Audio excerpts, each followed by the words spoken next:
My parents sold my gaming PC to buy my sister a phone, so I moved out, went viral on Reddit, and refused contact until they apologized publicly.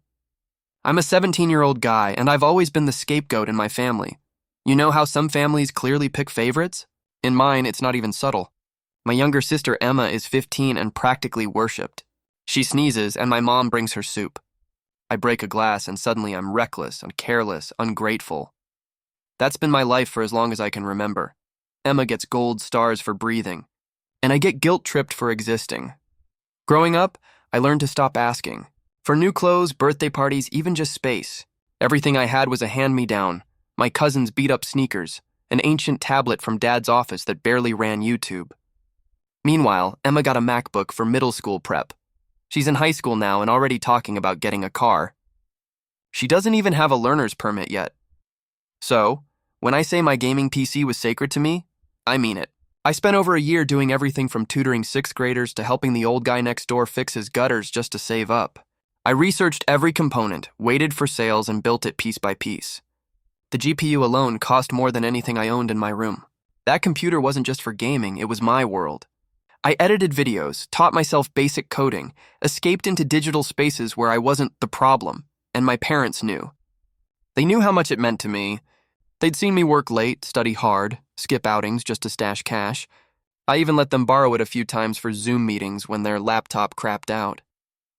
That PC felt like the only thing in our house that was mine, so when it disappeared, I knew immediately something was wrong.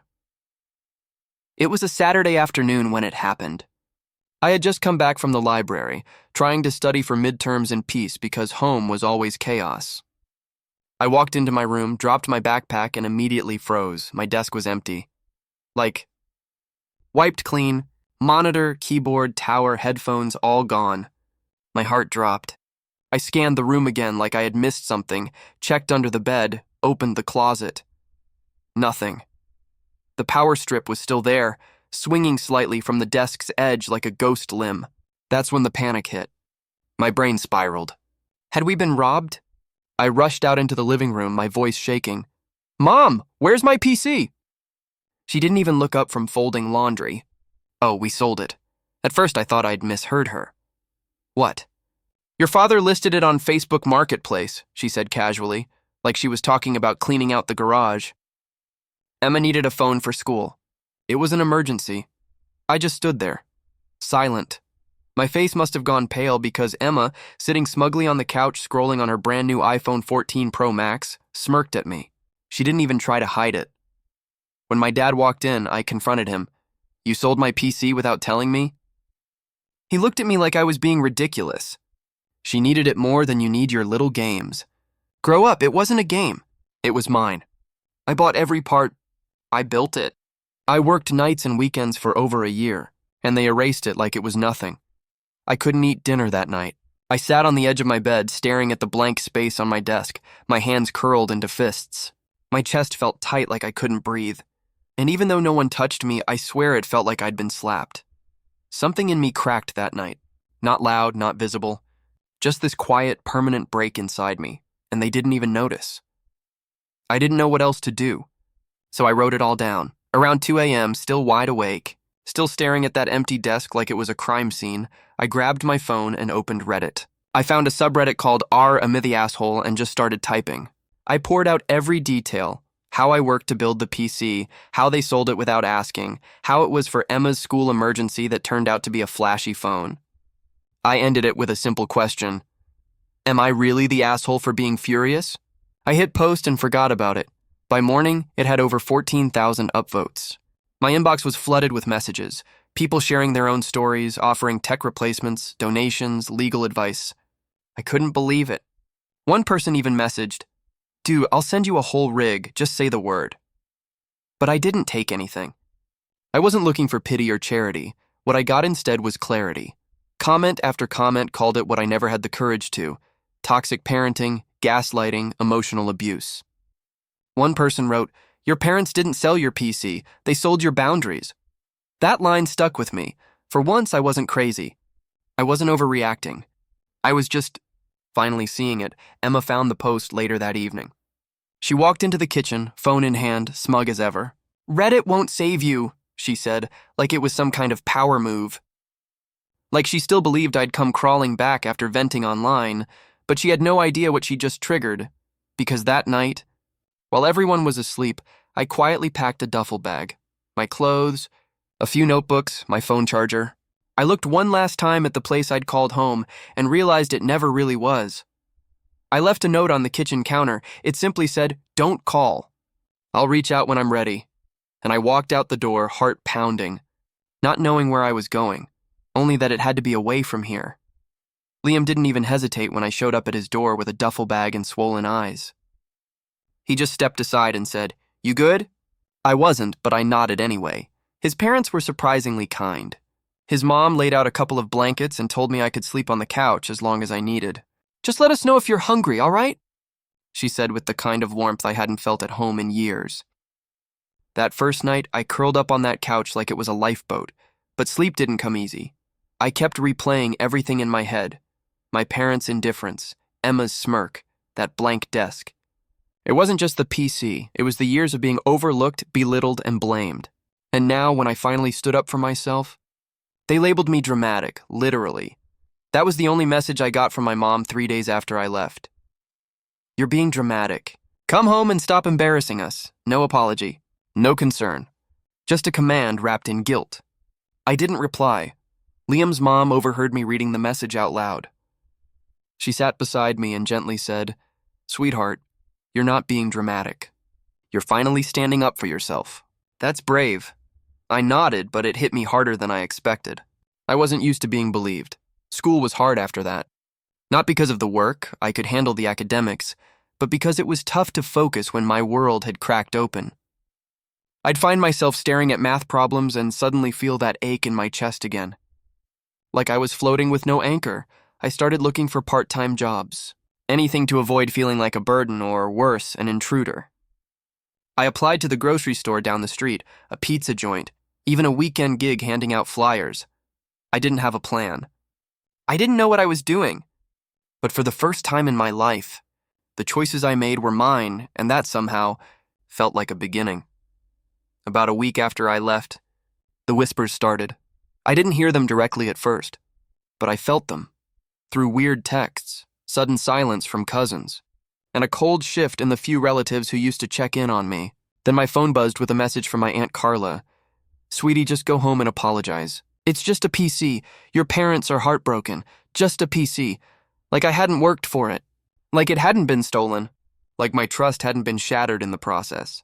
I stared at her message for a long time before locking my phone and walking outside just to breathe. Turns out my parents had launched a full-on smear campaign. They were telling family I ran away over a toy. A toy. My dad called me spoiled in the family WhatsApp group. My mom said I'd been acting unstable for months and that Emma was scared for her safety. That part nearly made me laugh. They were rewriting the story in real time. But I had receipts. Screenshots of my Reddit post, thousands of comments calling out their behavior, and strangers telling me I wasn't crazy. So I picked one cousin, David, the only one who ever seemed to question things, and I sent him the link. A day later, he messaged me. I had no idea it was this bad. Then the group chat blew up. Half the family defended my parents. He humiliated them online. You air family problems in private. The other half started asking questions about Emma, about past incidents, about favoritism. One uncle even messaged me privately. You're braver than I was at your age. And that's when I realized my parents weren't just angry that I left. They were angry that I took their power with me. That I wasn't playing the role anymore. That I had turned the lights on. They'd always controlled the story. Until now. Now they were just characters in a version they couldn't edit.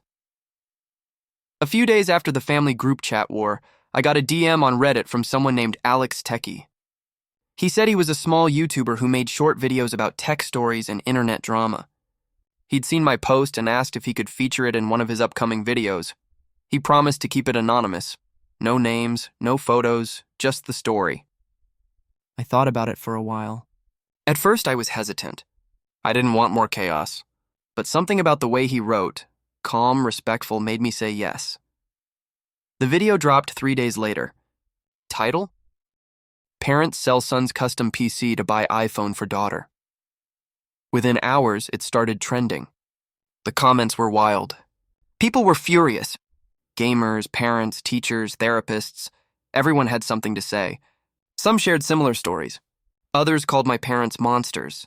It wasn't just a viral post anymore. It was a movement. Then came TikTok, Twitter, Facebook, even Instagram Reels. People were reposting the clip with dramatic reenactments, reaction videos, even memes. I was both overwhelmed and weirdly relieved. Like the world had finally seen what I couldn't explain for years.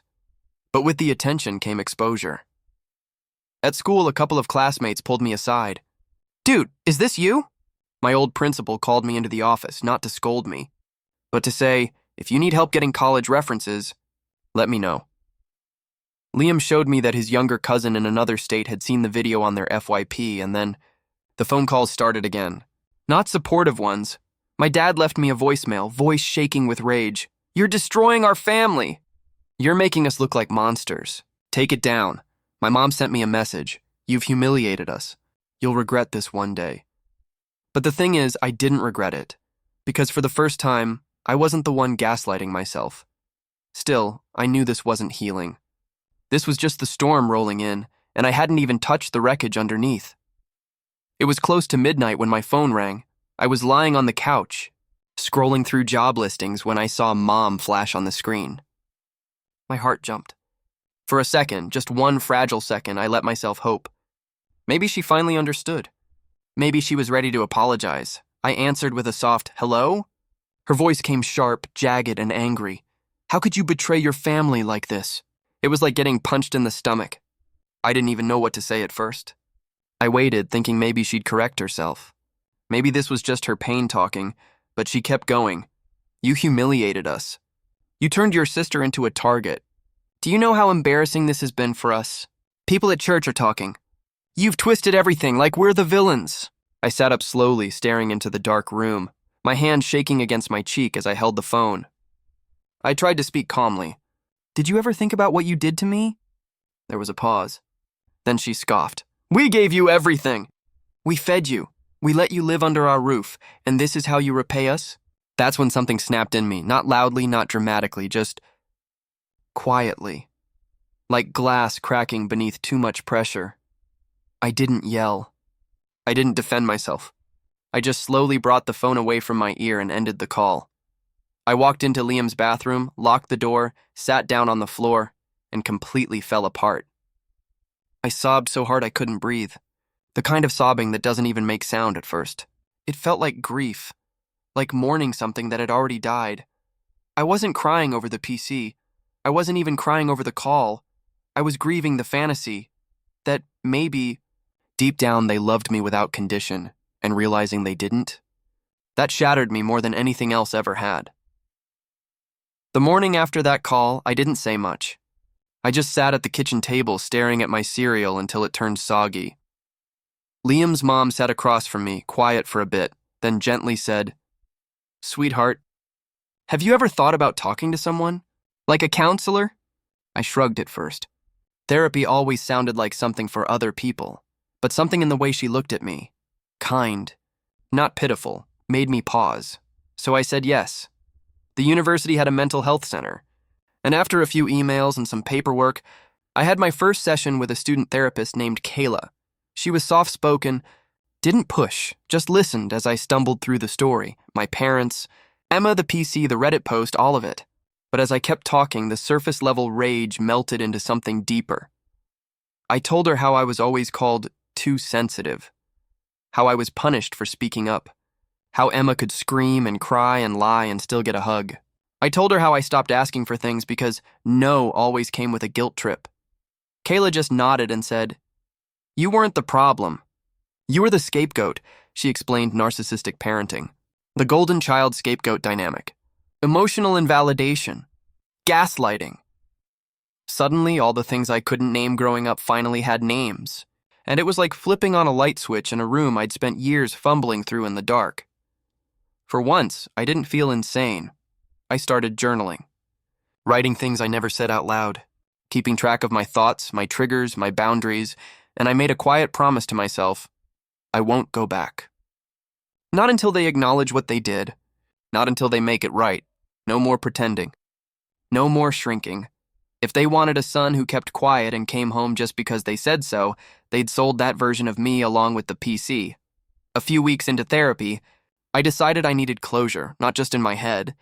But in the real world, I sat down one night and wrote the hardest email I've ever written.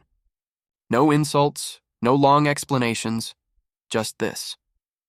I will not speak to either of you again unless you publicly acknowledge what you did and apologize. Not just to me, but publicly. You made me feel small in front of the world. If you want to fix it, start there. I stared at the screen for a long time before hitting send. I didn't expect a miracle, but I guess I still hoped for something. Some crack in the wall. What I got was 3 words from my dad. You've lost it. That was it. No greeting, no signature. Just dismissal. Like I was unhinged for standing up for myself. But the thing was, they no longer had control of the narrative. My Reddit post had spread even further. Parenting forums were now dissecting it. Therapists were reacting to it on YouTube. Some even shared it in articles as an example of how favoritism ruins families. The story had taken on a life of its own, and my parents, who once ruled our home with silence and shame, were now the subjects of online judgment, and they hated it. Emma DM'd me one night out of nowhere. You're ruining everything. You've turned everyone against us, not I'm sorry. Not we were wrong. Just more guilt. More deflection. I stared at her message for a moment. Then I blocked her. Because I wasn't ruining anything. I was exposing what was already broken. I wasn't the liar. I was just the one who finally stopped lying for them. And with every boundary I reinforced, I felt a little more like someone worth protecting. Even if I had to be the one to do it. It was a Wednesday afternoon when my phone rang with an unknown number.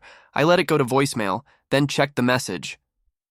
It was my cousin David, his voice low, serious. Hey, just letting you know, your dad had a mild stroke. He's in the hospital. Stable, but yeah. Thought you should hear it from me. I sat on the edge of Liam's couch, phone in hand, throat tight. I couldn't move for a few minutes. My brain just buzzed. Should I go? Should I call? What kind of son doesn't check on his father? But another voice crept in, one I hadn't heard until recently. What kind of father sells his son's life's work without a word? What kind of parent dismisses his pain like noise? I didn't know what I felt. Not really. I wasn't angry. I wasn't relieved. I wasn't cold. I was numb. At therapy the next day, I brought it up, voice shaking. Am I a bad person for not rushing to the hospital? Kayla looked at me and said something I'll never forget. You're allowed to protect your peace, even from people who share your blood. That hit me like a wave. Because old me would have dropped everything. I would have sprinted into that hospital room, held his hand, begged him to stay, but the person I was becoming, the person learning boundaries, self-respect, dignity, did something different. I ordered a small flower arrangement. I made sure it was tasteful. No note, no signature, just a quiet gesture that said I know. I'm not ignoring this. But I'm not abandoning myself either. No one called me. Not even a thank you. Later that night, I got a text from my mom. He's suffering. Hope you're happy. And that broke something in me all over again. Not because it hurt, but because I realized that even now, even with my dad in a hospital bed, they were still more concerned with shaming me than healing with me. I cried that night, but not for him. I cried for the version of me that would have run to their side without ever asking why. It happened on a Sunday. I wasn't expecting anything. I had just finished my shift at the pizza place, scrolling through notifications while waiting for the bus, when I saw it, my dad's name tagged in a post. My stomach dropped. I almost didn't click, but curiosity won. It was a Facebook status. We heard our son. We were wrong. I let pride and control matter more than love, and I've lost time I can't get back. If you're a parent reading this, listen to your kids. Really listen, I blinked. Read it again. Then saw the comment beneath it. My mom. We failed to protect both our kids fairly. We're sorry, especially to the one who had to leave to be heard. We're trying to do better. I sat frozen on that bench as cars rolled by and people walked past. My hands were trembling not from anger this time, but from something softer, shock. And maybe a flicker of relief. It wasn't perfect. It didn't erase the years of being silenced, ignored, minimized. But it was real. For once, they weren't playing victims. They weren't deflecting or gaslighting or hiding behind the idea of, we're your parents, we did our best. They owned it. In front of the same world they feared would judge them. At therapy that week, Kayla looked at me and asked gently, "Do you want to rebuild now?" I stared out the window for a long time before answering. Maybe, but on my terms. That night, I sent a short text to my dad. "We can meet for coffee." No promises. We met at a quiet cafe near the park. I got there early, heart pounding. He showed up a few minutes late, looking older, smaller.